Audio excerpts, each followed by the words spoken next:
Welcome all.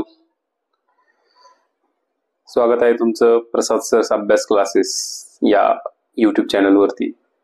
तर या YouTube चॅनलवरती आज आपण SSC बोर्ड 2024-25 च्या अनुषंगाने सायन्स पार्ट 2 चं ॲनालिसिस करणार आहोत.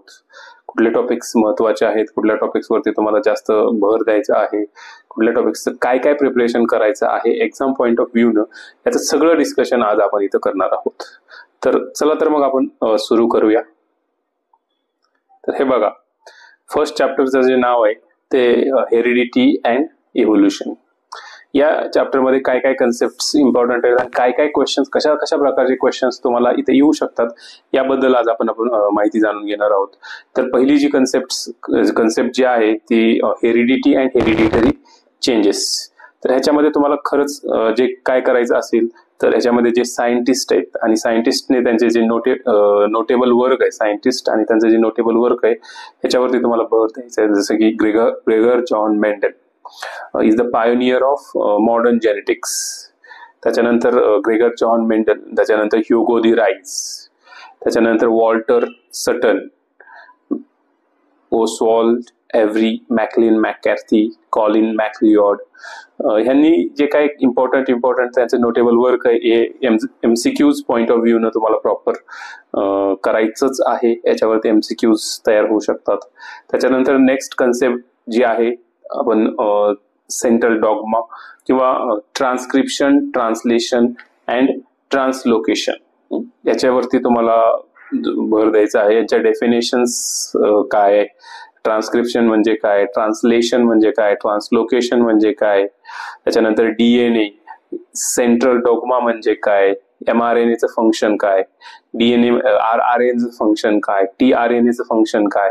त्याच्यानंतर इथे तुम्हाला ट्रान्सक्रिप्शनची जे डेफिनेशन आहे ती व्यवस्थित करायची आहे. त्याच्यानंतर ट्रान्सक्रिप्शन मध्ये amino acids, how many types of amino acids are present, what is triplet codon, ह्या सगळ्या छोट्या छोट्या डेफिनेशन्स तुम्हाला MCQs पॉइंट ऑफ व्ह्यू न खूप इम्पॉर्टंट आहेत, कारण याच्यावरती खूप वेळा MCQs विचारलेले आहेत.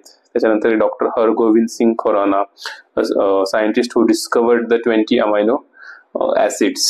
त्याच्यानंतर ह्या डायग्राम्स ज्या तुम्ही बघत आहात इथे, त्या डायग्राम्स पण खूप इम्पॉर्टंट आहेत.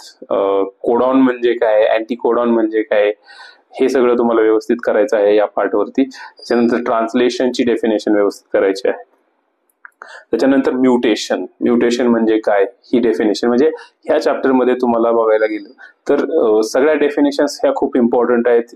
त्याच्यानंतर नेक्स्ट पार्टवरती आपण जाऊया, evolution, what is mean bye evolution. त्याच्यानंतर थेअरी ऑफ इव्होल्युशन एक इथे आहे बघा, ही थेअरी ऑफ इव्होल्युशन पण तुम्हाला व्यवस्थित करायचं आहे. थेअरी ऑफ इव्होल्युशन मध्ये पॉइंट वाईज तुम्ही नोट्स बनवू शकता त्याच्यानंतर इव्हिडन्सेस ऑफ इव्होल्युशन. आता इथं आपल्याला बघायला गेलं तर टोटल 6 एव्हिडन्सेस ऑफ इव्होल्युशन तुम्हाला बघायला मिळतील. मॉर्फोलॉजिकल एव्हिडन्सेस ऑफ इव्होल्युशन, त्याच्यामध्ये एक्झाम्पल्स तुम्ही बघू शकता. त्याच्यानंतर हे पिक्चर्स वरती पण कधी कधी एक्झाम मध्ये पिक्चर्स दाखवून मग identify the type of evolution, type of evidence of evolution असे प्रकारचे क्वेश्चन्स येऊ शकतात. त्याच्यानंतर अॅनाटॉमिकल एव्हिडन्सेस ऑफ इव्होल्युशन मध्ये त्याचे एक्झाम्पल्स. त्याच्यानंतर वेस्टिजियल ऑर्गन्स, ह्याच्यामध्ये खूप इम्पॉर्टंट म्हणजे काय, तर वेस्टिजियल ऑर्गन म्हणजे काय, the organs which are non functional in human बिंग्स but functional in the other living organisms, याला वेस्टिजियल ऑर्गन म्हणतो आपण. पण याच्यामध्ये तुम्हाला एक्झाम्पल्स ह्युमन बॉडीमध्ये कुठले कुठले वेस्टिजियल ऑर्गन्स आहेत हे सगळं तुम्हाला व्यवस्थित प्रिपेअर करून ठेवायचं आहे. तर एक्झाम्पल्स तुम्ही बघू शकता इथं, appendix which is useless in human but useful in the other ruminants. तसंच बघायला गेलं तर एअर पिन्ना, त्याच्यानंतर एअर पिन्ना नंतर आपलं टेल बोन, कॉकायक्स, त्याच्यानंतर विजडम टीथ, त्याच्यानंतर body hairs present on human being.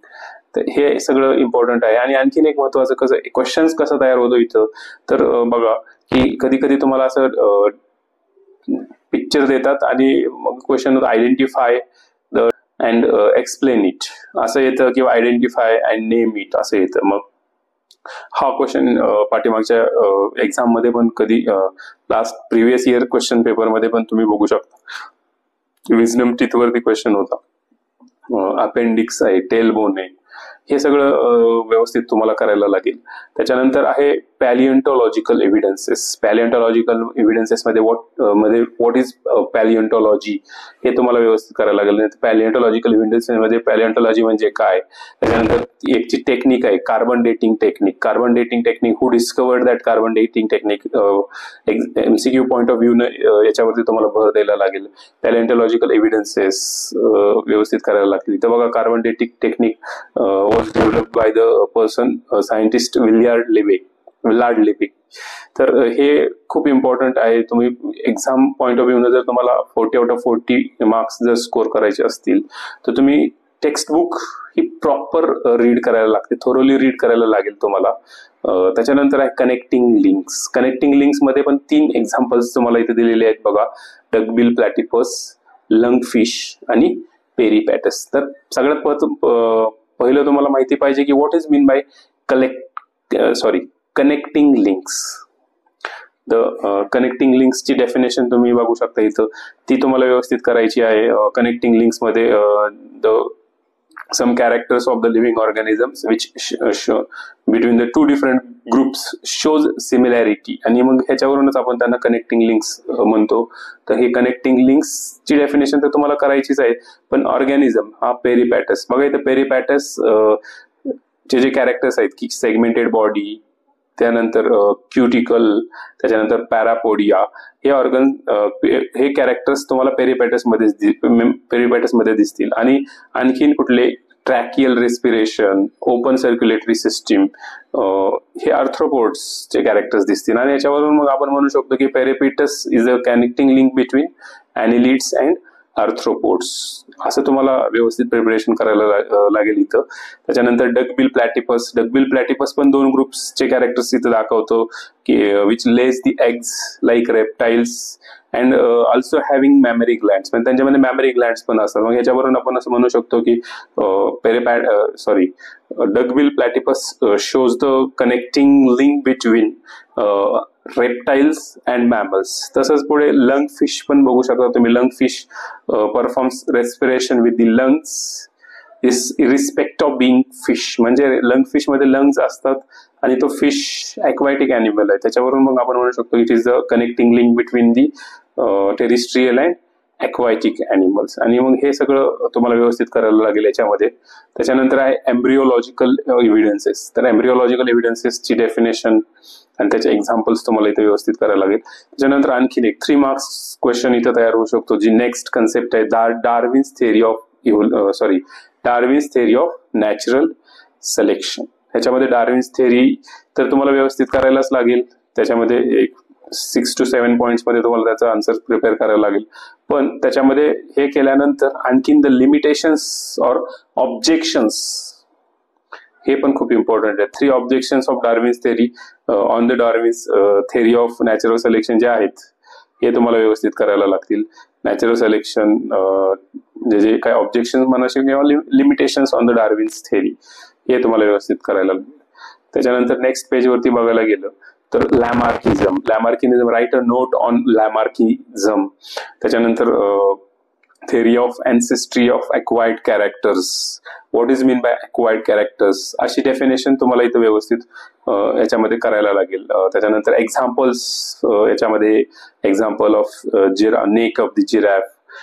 त्याच्यानंतर आणखीन जे काही एक्झाम्पल्स आहेत त्याच्यामध्ये स्नेकचं एक्झाम्पल असेल किंवा आणखीन ऑस्ट्रिचचं एक्झाम्पल असेल. ह्याच्यामध्ये लॅमार्किझम मधले एक्झाम्पल्स तुम्हाला प्रॉपर करायला लागतील इथे. त्याच्यानंतर पुढे नेक्स्ट कन्सेप्ट आहे speciation. Write a note on speciation ही एक कन्सेप्ट इम्पॉर्टंट आहे. त्याच्यानंतर ह्युमन इव्होल्युशन वरती पण कधी कधी note, right a note, short note on human evolution अशा प्रकारे क्वेश्चन तयार होऊ शकतो. त्याच्यानंतर नेक्स्ट कन्सेप्ट जे आहे ते ह्युमन इव्होल्युशनच आहे. आणि त्याच्यानंतर जर तुम्ही एक्सरसाइज बघायला गेलं तर एक्सरसाइज मध्ये काय काय इम्पॉर्टंट आहे हे जर आम्ही डिस्कस करतो इथं. कम्प्लीट द फॉलोइंग डायग्राम हा क्वेश्चन प्रॉपर करा तुम्ही. त्याच्यानंतर क्वेश्चन नंबर 3 प्रॉपर करा. क्वेश्चन नंबर 3 वरती काय MCQ टाइप्स ऑफ क्वेश्चन्स आहेत ते प्रॉपर केले तर आणखीन चांगलंच आहे. त्याच्यानंतर read the following statement and justify the same in your on words. ह्याच्यामध्ये पण आपण आता डिस्कस केलेलेच पॉइंट्स इथे आहेत. त्याच्यानंतर क्वेश्चन नंबर 4 मध्ये जे आता आपण डिस्कस केलं, लॅमार्किझम वरती नोट येऊ शकते, डार्विन्स थेरी ऑफ इव्होल्युशन वरती Darwin's theory of natural selection वरती नोट येऊ शकते, एम्ब्रिओलॉजी, इव्होल्युशन अँड कनेक्टिंग लिंक. तर ह्या गोष्टी हा एक क्वेश्चन व्यवस्थित करा. त्याच्यानंतर वेस्टिजियल ऑर्गन बद्दल आपण आता डिस्कस केलं. ह्या सगळ्या गोष्टी आहेत. आणि सगळ्यात महत्वाचं ह्याच्यामध्ये जे पिक्चर्स असतील किंवा ज्या डायग्राम्स असतील तर ह्याच्यावरती बेस्ट क्वेश्चन येऊ शकतात, जे ट्रान्सक्रिप्शन, ट्रान्सलेशन, ट्रान्सलोकेशन, म्युटेशन या गोष्टी, right evolutionary history of modern man, यापैकी अशा प्रकारचे क्वेश्चन्स या टॉपिक वरती तयार होऊ शकतात. तर आजच्या व्हिडिओमध्ये आपण जो सायन्स 2 चा फर्स्ट चॅप्टर आहे ज्याचं नाव आहे हेरिडिटी अँड इव्होल्युशन, या चॅप्टरवरील कुठले क्वेश्चन्स आणि कुठल्या कन्सेप्ट इम्पॉर्टंट आहेत, MCQ पॉईंट ऑफ व्ह्यू ने तुम्हाला कुठल्या कन्सेप्ट चांगल्या प्रिपेअर करायच्या आहेत आणि एक्सरसाइज मध्ये पण कुठल्या मेन क्वेश्चन्स वरती तुम्हाला फोकस करायचं आहे हे डिस्कस केलं. आता नेक्स्ट व्हिडिओमध्ये आपण जो सायन्स 2 चा नेक्स्ट चॅप्टर आहे life processes in living organism part 1 याच्यामधल्या कन्सेप्ट आपण डिस्कस करणार आहोत. तर आपल्या चॅनलला सबस्क्राईब करा, शेअर करा